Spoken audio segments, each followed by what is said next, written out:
Tránsito de la Tierra, por Arthur C. Clarke. Probando. Uno, 2, 3, 4. Habla Evans. Quiero seguir grabando hasta donde sea posible. Esta cápsula es de 2 horas de duración, pero no creo que la llene. Esa fotografía me ha obsesionado toda la vida. Ahora demasiado tarde comprendo por qué.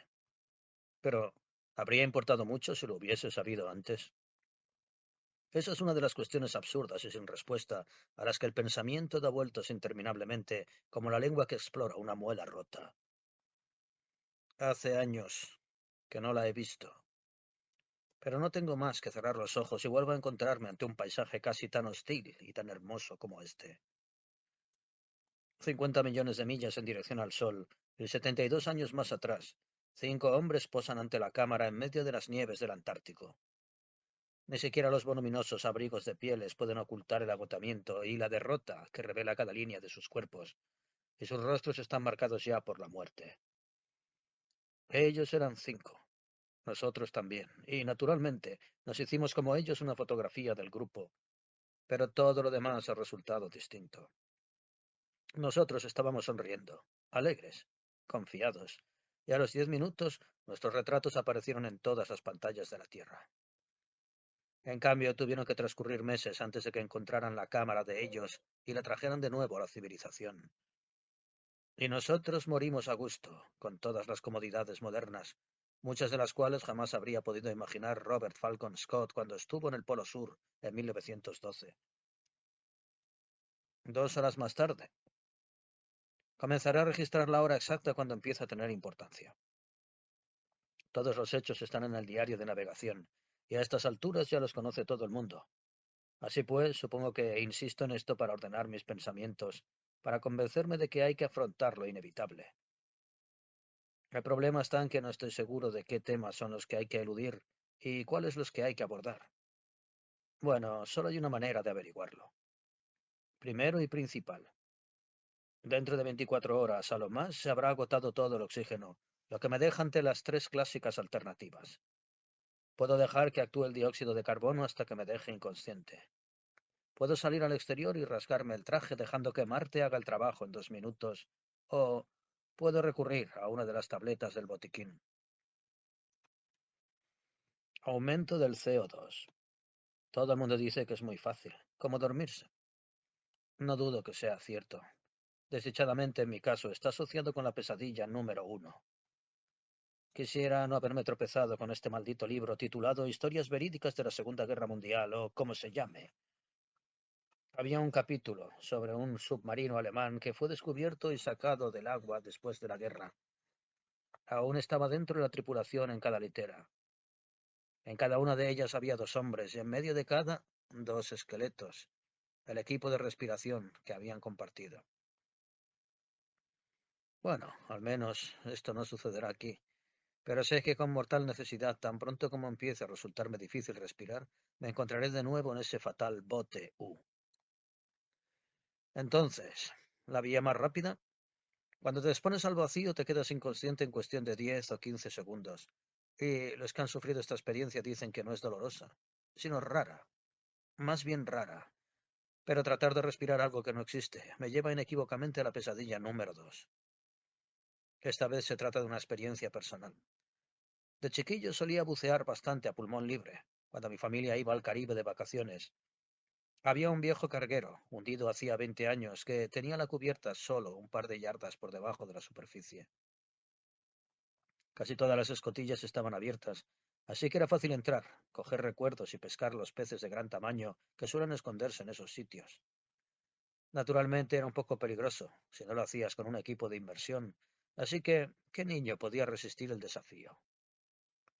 Mi exploración favorita consistía en sumergirme por una de las escotillas de la cubierta de proa, cubrir a nado los 50 pies de largo que tenía el corredor, débilmente iluminado por los portillos, a unas yardas de distancia, subir luego por un pequeño tramo de escaleras y salir a la superficie por una puerta de la destrozada superestructura.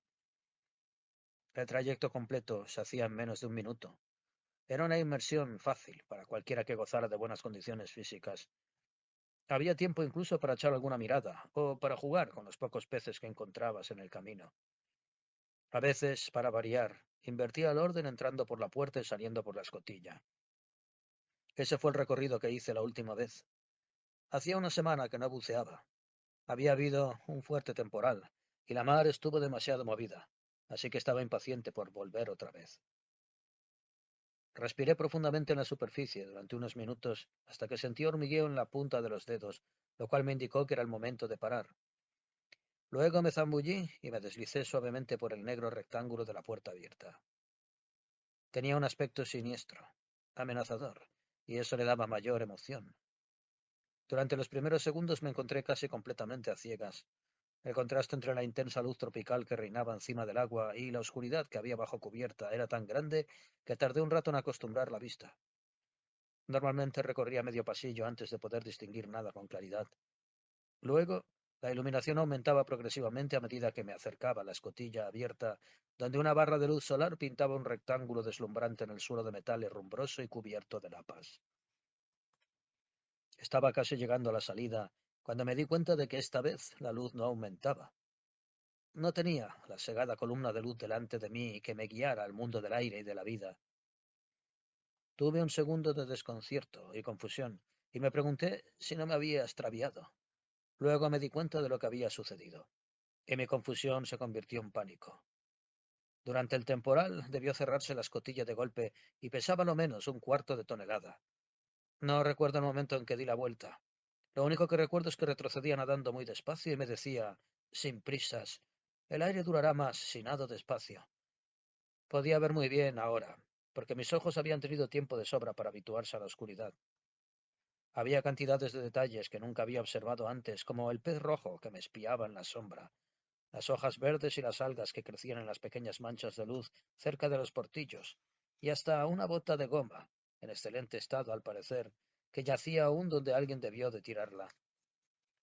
Y una de las veces, a un lado, fuera del corredor, vi un mero grande que me miraba con ojos bulbosos y gruesos, labios entreabiertos, como asombrado por mi intrusión.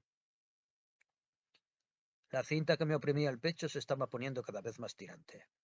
Era imposible contener por más tiempo la respiración. Sin embargo, la escalera parecía que aún estaba a una distancia casi infinita. Dejé escapar por la boca algunas burbujas de aire. Esto alivió la situación, de momento, pero una vez exhaladas, el dolor de pulmones se me hizo aún más insoportable. Ya era inútil intentar conservar las fuerzas rapaleando, pausada y constantemente las aletas. Aspiré las últimas pulgadas cúbicas de aire que contenía la máscara. Coloqué ésta, se me aplastó contra la nariz, y las hice llegar a mis exhaustos pulmones. Al mismo tiempo cambié de marcha y aceleré con el último ápice de fuerza. Y eso es todo lo que recuerdo, hasta que me encontré farfullando y tosiendo a la luz del día, agarrado a la cepa del mástil destrozado. El agua a mi alrededor estaba teñida de sangre, sin que yo supiera por qué. Luego, para asombro mío, noté una herida profunda en mi pantorrilla derecha.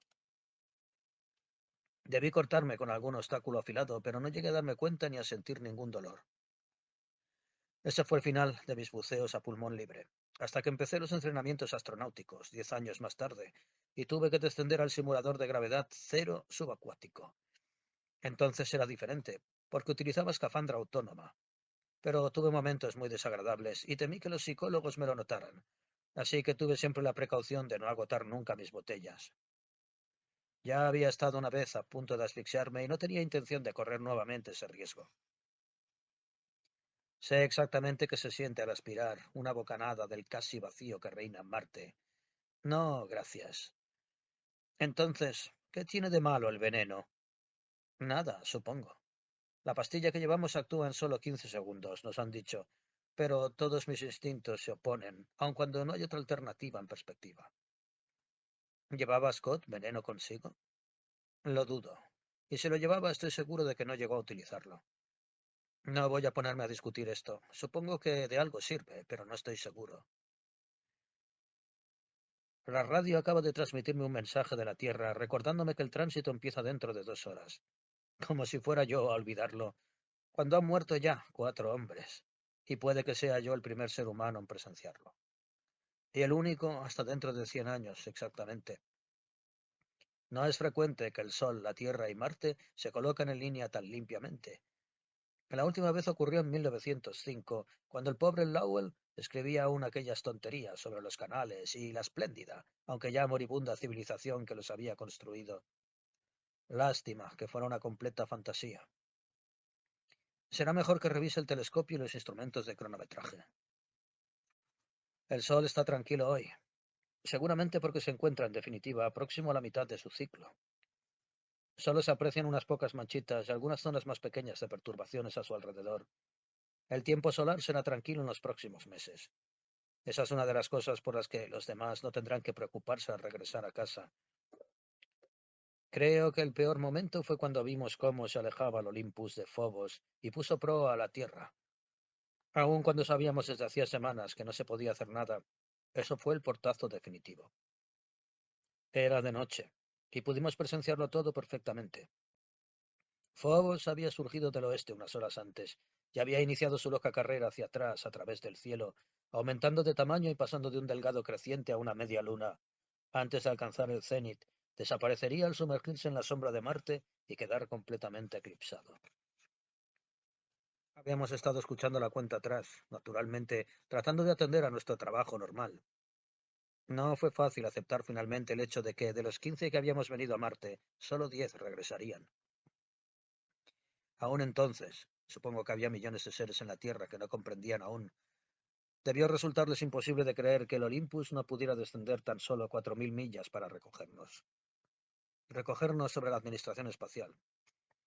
Allí ya vieron los más extravagantes proyectos de rescate, y sabe Dios lo que pensamos nosotros. Pero cuando por último cedió la capa de hielo bajo la pista de despegue 3 y se volcó el Pegasus, se acabó.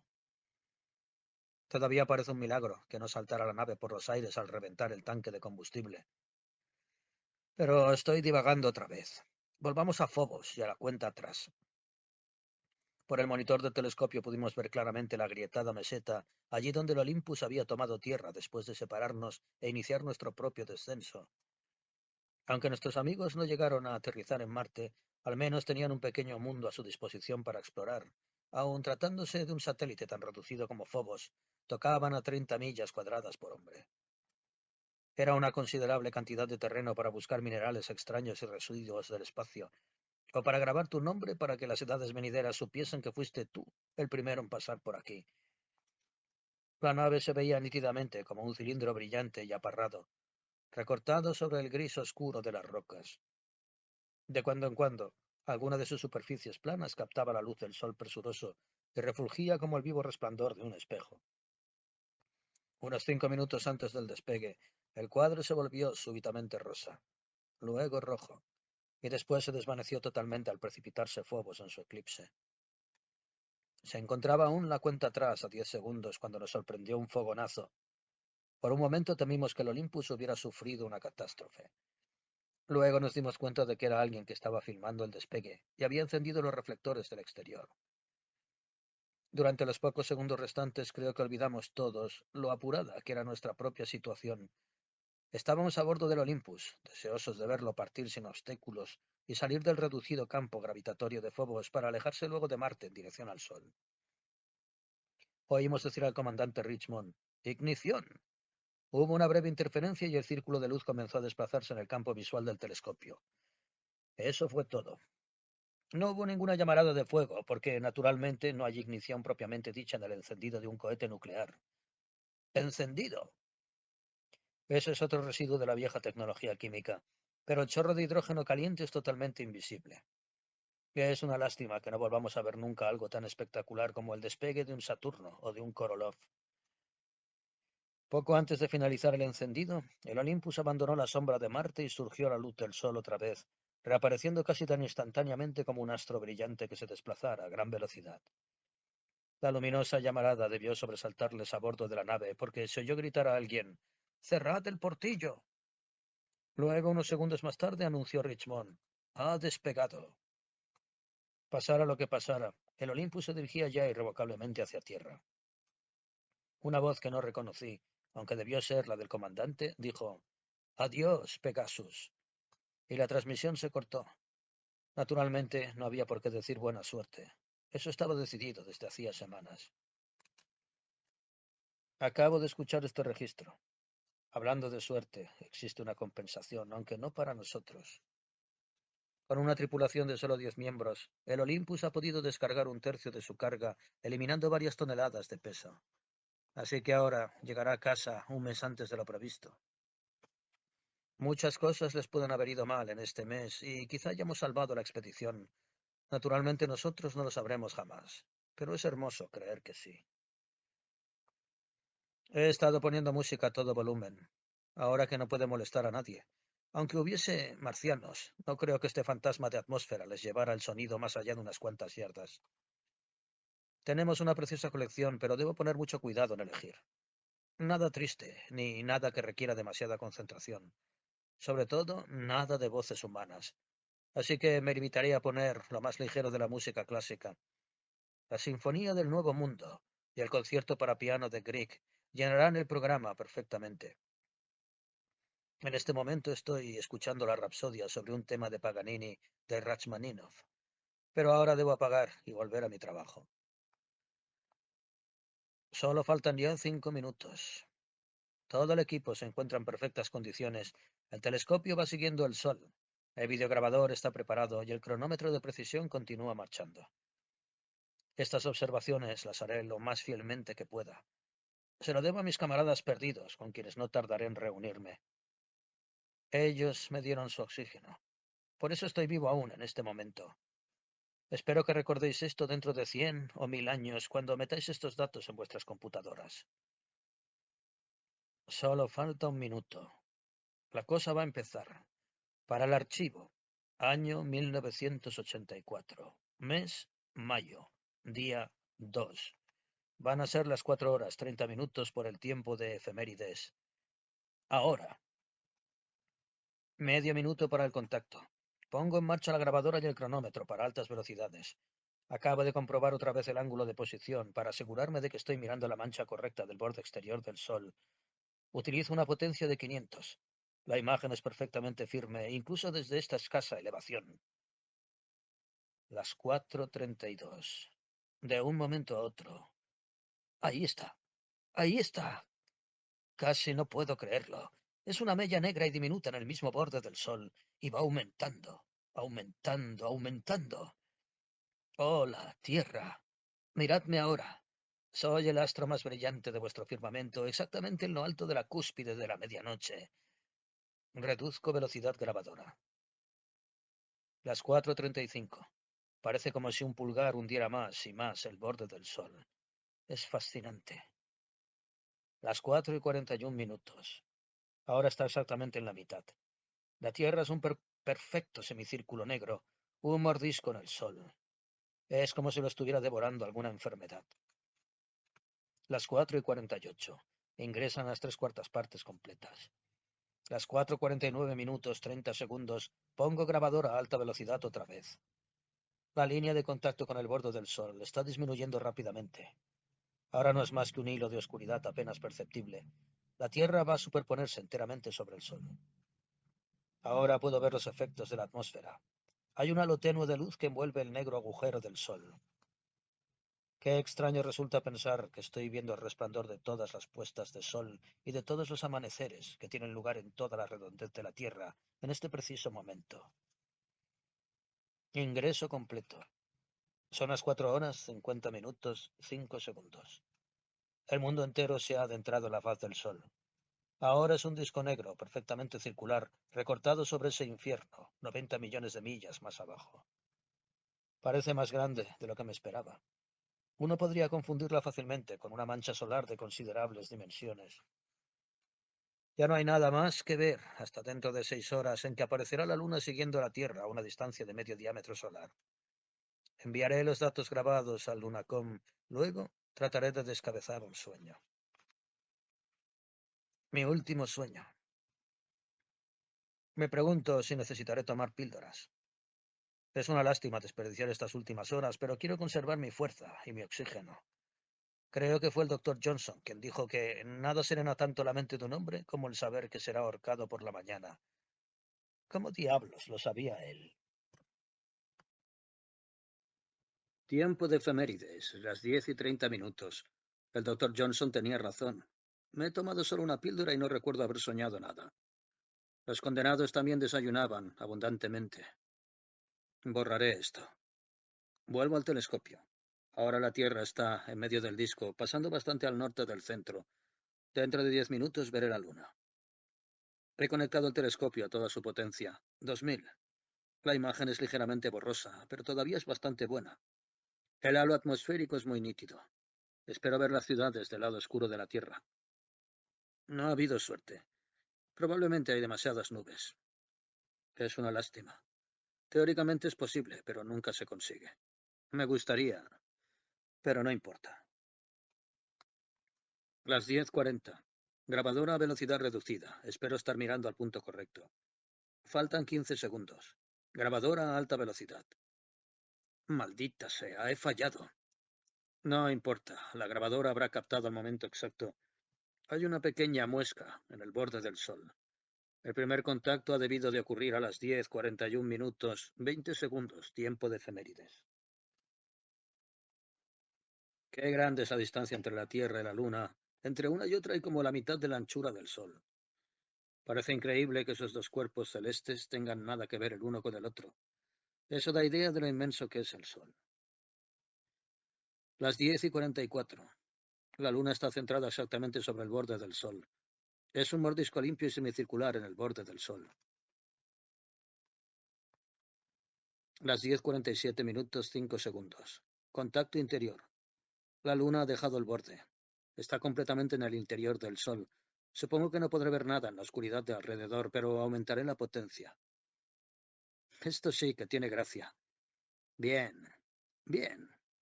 Alguien ha debido estar tratando de comunicarse conmigo. Hay una luz diminuta intermitente que va desapareciendo en la cara oscura de la Luna. Probablemente es el láser de la base Imbrium. Lo siento, señores. Ya he dicho todos los adioses que tenía que decir y no quiero empezar otra vez. Nada importa ya. Sin embargo, es casi hipnótico. El parpadeo de ese puntito luminoso que proviene de la misma cara del Sol.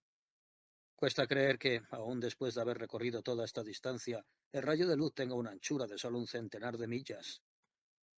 El Lunacom se está tomando todos los cuidados para apuntar directamente sobre mí, y supongo que debería sentirme culpable por ignorarles. Pero no. Yo casi he terminado lo que tenía que hacer, y las cosas de la Tierra no me conciernen ya. Las 10:50 minutos. Desconecto la grabadora. Eso es todo. Hasta que finalice el tránsito de la Tierra, que será dentro de 2 horas. Me he tomado un tentempié y estoy echando mi última mirada desde la cúpula de observación. El sol está alto aún, así que no hay mucho contraste, pero la luz realza vívidamente todos los colores. Las innumerables variedades de rojo y rosa y carmesí, tan sorprendentes sobre el azul intenso del firmamento. ¡Qué diferencia con la luna! Aunque ésta tiene también su belleza. Es extraño lo sorprendente que puede ser la cosa más palpable.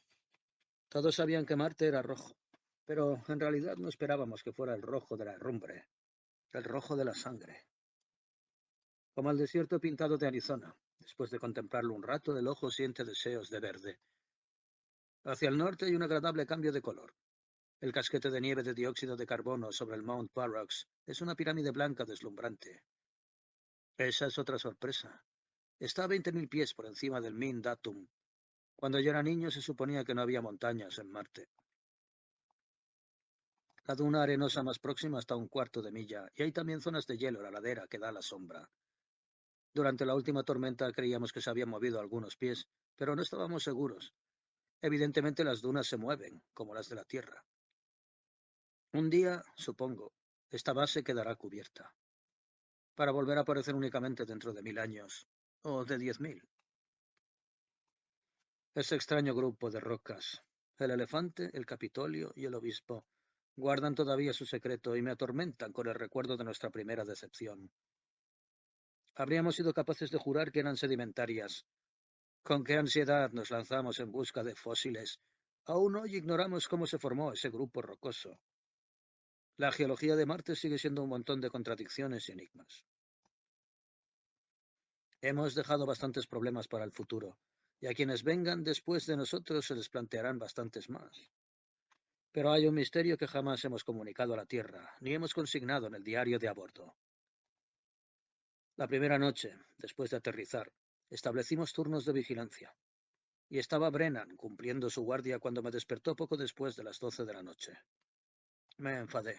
Todavía no era mi turno, y entonces me contó que había visto moverse una luz alrededor del Capitolio.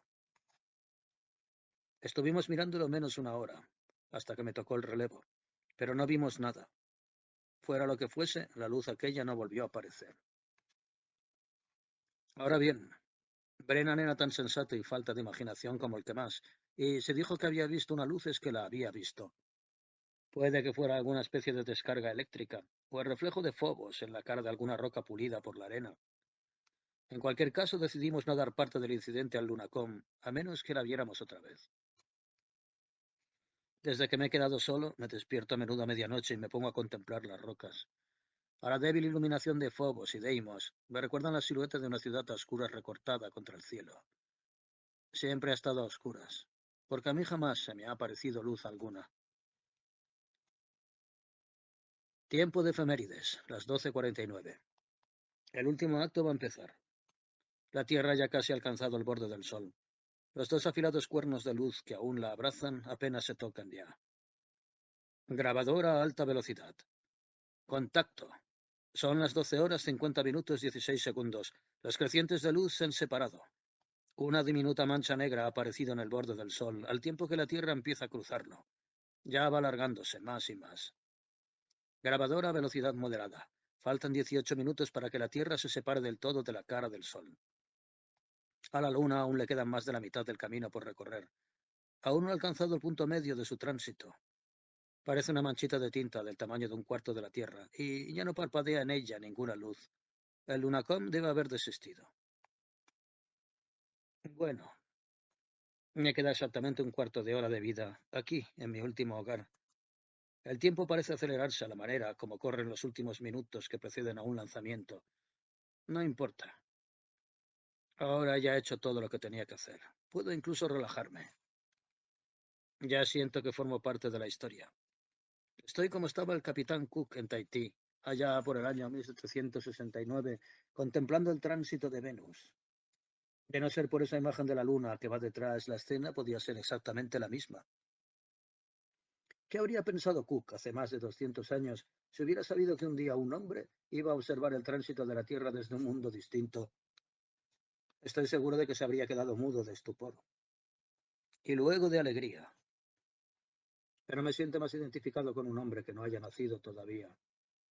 Espero que oigas estas palabras, quien quiera que seas.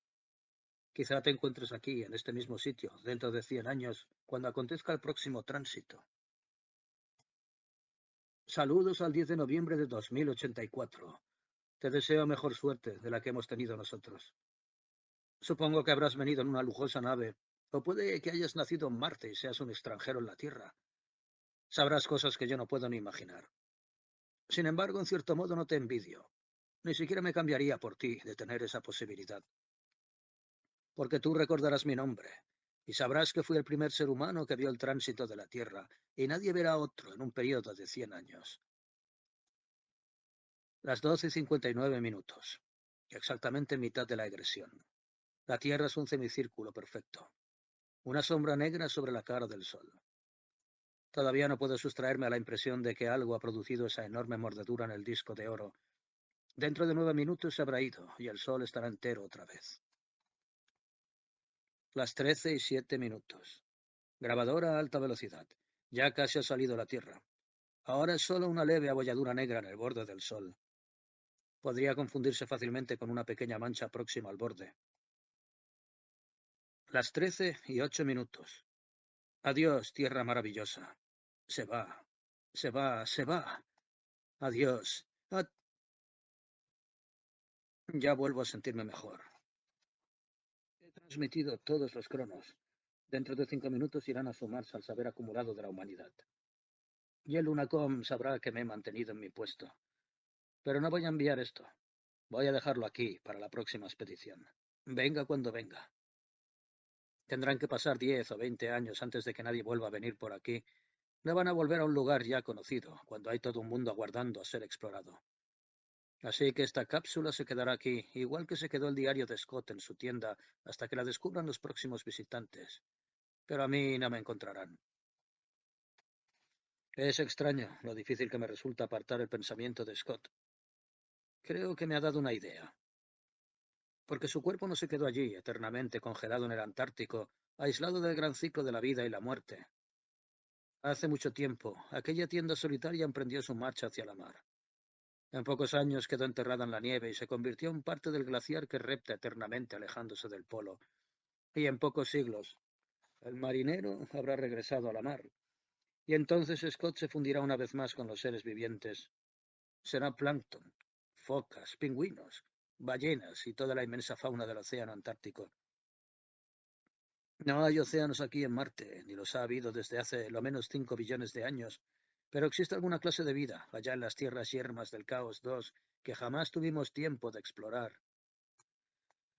Ahí están esas manchas móviles que aparecieron en las fotografías orbitales, y las pruebas de que todas las regiones de Marte han sido limpiadas de cráteres por fuerzas distintas a la erosión. Y la cadena larga de átomos de carbono ópticamente activo captada en las moléculas por los analizadores atmosféricos. Y por supuesto el misterio del Viking 6. Hasta hoy no ha habido nadie capaz de encontrar sentido a las últimas lecturas del aparato antes de que algo enorme y pesado aplastara la sonda, hundiéndola en las inmóviles y frías profundidades de la noche marciana. Y que no me hablen de formas. Que no me hablen de formas de vida rudimentaria en un lugar como este. Todo cuanto haya sobrevivido aquí ha de ser tan complejo que a su lado pareceremos torpes como dinosaurios. Todavía queda suficiente combustible en los tanques de la nave para poner en marcha el vehículo de Marte y recorrer el planeta. Me quedan 3 horas de luz natural. El tiempo suficiente para bajar a los valles y dar una vuelta por Caos. Después de la puesta de sol aún me será posible alcanzar una velocidad discreta con los faros delanteros. Será romántico conducir en la noche bajo las lunas de Marte. Una cosa quiero consignar antes de marcharme. No me agrada ver cómo yace Sam ahí fuera. Era siempre tan apuesto, tan gallardo. No parece justo que esté ahí con ese aspecto desgalichado ahora. Debo hacer algo. Me pregunto si podría recorrer yo un trecho de 300 pies sin traje, caminando despacio sin detenerme, como hizo él, hasta el mismísimo final. Debo procurar no mirarle a la cara. Ya está. Ya lo tengo todo cabalmente dispuesto para la marcha. La terapia ha dado resultado. Me siento perfectamente bien, incluso satisfecho, ahora que sé exactamente qué es lo que voy a hacer. Las pesadillas de antes han perdido su poder. Es cierto. Todos morimos solos. No importa al final encontrarse a 50 millones de millas de casa. Voy a disfrutar de un paseo por ese paisaje maravillosamente pintado. Pensaré en todos aquellos que han fantaseado sobre Marte. Wells y Lowell y Burroughs y Weinbaum y Bradbury. Todos estaban equivocados, aunque la realidad es tan extraña y hermosa como ellos la imaginaron. No sé qué es lo que me espera ahí fuera, y probablemente no lo veré jamás. Pero en este mundo desmedrado debe haber unas desesperadas ansias de carbono, de fósforo, de oxígeno, de calcio. Puede que se sirvan de mí. Y cuando mi alarma de oxígeno dé un ping final en algún paraje de esa soledad fantasmal, terminaré con elegancia. Tan pronto como siento dificultad en respirar, saldré del vehículo marciano y empezaré a caminar, con un magnetófono conectado en mi casco a todo volumen. Como expresión de poder y gloria absolutos, triunfantes, no hay nada que pueda compararse a la toccata y fuga en re. No me dará tiempo a oírla entera, pero no importa. Johann Sebastian. Allá voy. Febrero de 1970.